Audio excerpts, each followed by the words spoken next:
LEGO Star Wars is immensely popular, and being that the franchise started in 1977, there's a lot of content under LEGO's belt that they could choose to make sets on.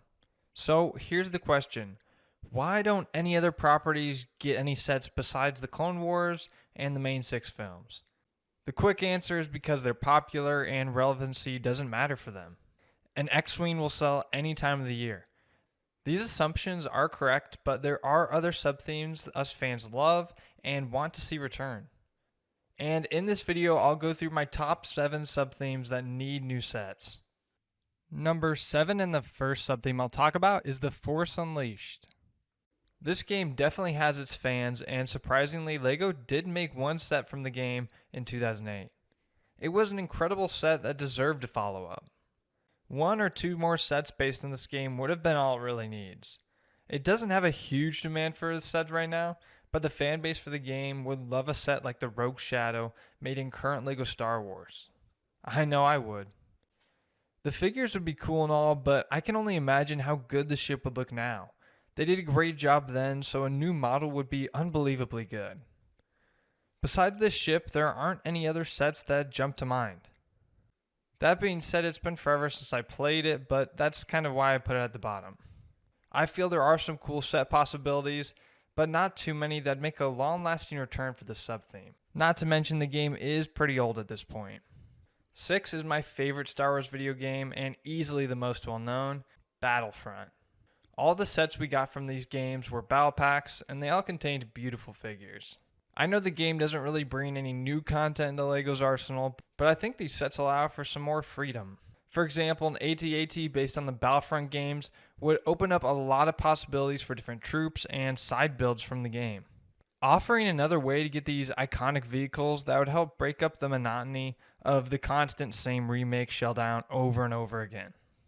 Plus, with all the character variations, the troops and figures possible are endless. The Imperial Shock Trooper from the old Battle Pack is a beautiful figure, and it's a prime example of the characters we could see. This is where a lot of the stock for this sub-theme lies, but it definitely should not be counted out because of that. Next 5 is Star Wars Jedi Fallen Order. This is another popular and relevant Star Wars game that falls in line with The Force Unleashed, in that they could make a few phenomenal sets, but beyond that, its scopes are a little more limited. Fallen Order has actually already seen one set release, and that was the buildable BD-1 from 2022. It was a fantastic droid build and something really different from most of the other buildable characters and droids we've seen. After this set, people were hoping for more, but nothing really ever came. We did finally get a Cal Kestis minifigure in an anniversary set, but in my opinion, that only diminished our odds of seeing a full Fallen Order set like the Mantis. There are plenty of other set possibilities, but this is the one that comes to everyone's mind right away.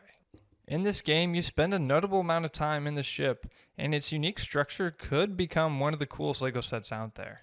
The Mantis alone is good enough reason to bring the theme back. We can only hope LEGO thinks the same. 4th is the Old Republic. This sub-theme has enormous amounts of potential. There is so much content here LEGO could use, but unfortunately, ever since Disney took over, I think our odds of getting Old Republic sets are rare. The expanded universe is no longer canon ever since Disney bought Lucasfilm, and this stinks because there are so many possibilities for this line of sets.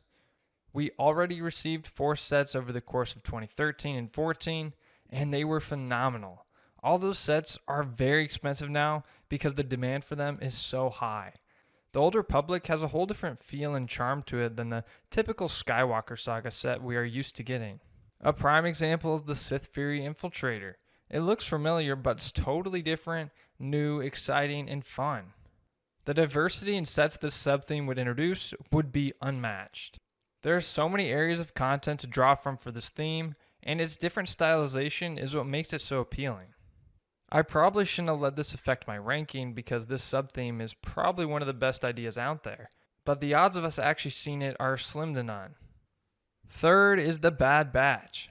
This show had a great reception, and particularly the 3rd season hit very hard, but yet LEGO only ever made 2 sets from the show. They were good, and the promise of new clones had everyone's interest, and yet nothing more ever came from it.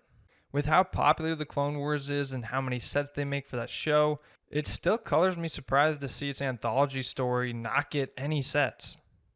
There are plenty of ideas for original sets, but I think this could also fill another role. Having new versions of common ships, but in the Bad Batch theme, would be a perfect way to shake things up while still giving us these classic Republic vehicles that LEGO knows would sell well. The V-Wing and Turbo Tank are two that appeared throughout the show continuously and had fans wanting a new Bad Batch themed version. Of course, nothing ever came of this, and these pleas seemed to fall on deaf ears. This is a sub-theme that doesn't only have potential, but is one that got the short end of the stick with only 2 sets when it easily deserved more. Hopefully LEGO can amend this soon. The runner-up for this list is Rogue One. This movie is universally loved and considered one of the best pieces of Star Wars content out there. It's set in the original trilogy timeline, which has always been LEGO's favorite, so you'd think they would have revisited this movie, but you'd be wrong. Somehow this sub-theme hasn't seen sets since its initial wave in 2016.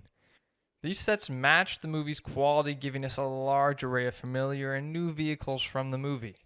Both were great, and another thing that made these sets so good was their style. The Rebel Troopers showed this the best. All the figures in this battle pack, and the builds even, had this real and gritty feel to it. It's awesome and a one-of-a-kind look. I wouldn't just want some remakes though, because this film still has so much potential.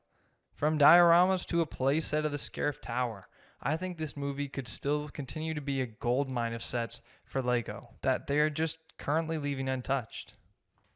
Taking this top spot is Star Wars Rebels. This is the original trilogy version of the Clone Wars, and unfortunately, it just didn't get the same treatment by LEGO. This show was counted out early by fans, and because of that, the theme was cut short and didn't see nearly as many sets as it should have. Looking at the sets they did release, it's hard to think about what could have been. This series had some amazing sets, and the quality amidst this whole line was amazing. At the time, though, fans were just too stubborn to give the show and sets a chance, leading to its lack of support and sets for later seasons. As far as the sets go, though, my only complaint is the style of stormtroopers they used. This was another contributing factor as to why the sets were unpopular. This sub-theme had so much potential and still does.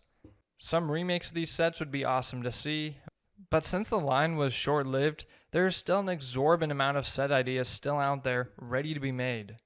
Sets like a Duel on Malachor and the Interdictor ship have so much potential and could be some of the best sets ever. Specifically, ships like the Interdictor and Quasar are interesting because Star Wars Rebels had a lot of these more niche Imperial ships that we got to see throughout the series. As far as longevity is concerned, this sub-theme has that victory by far, and that's a big plan to why it's the top spot. This sub-theme could run very similarly to how the Clone Wars does now. There's so many episodes and content to draw from that it could be an extremely fruitful theme for LEGO to go to. And that's why I think above all else, Star Wars Rebels needs to be the theme to return.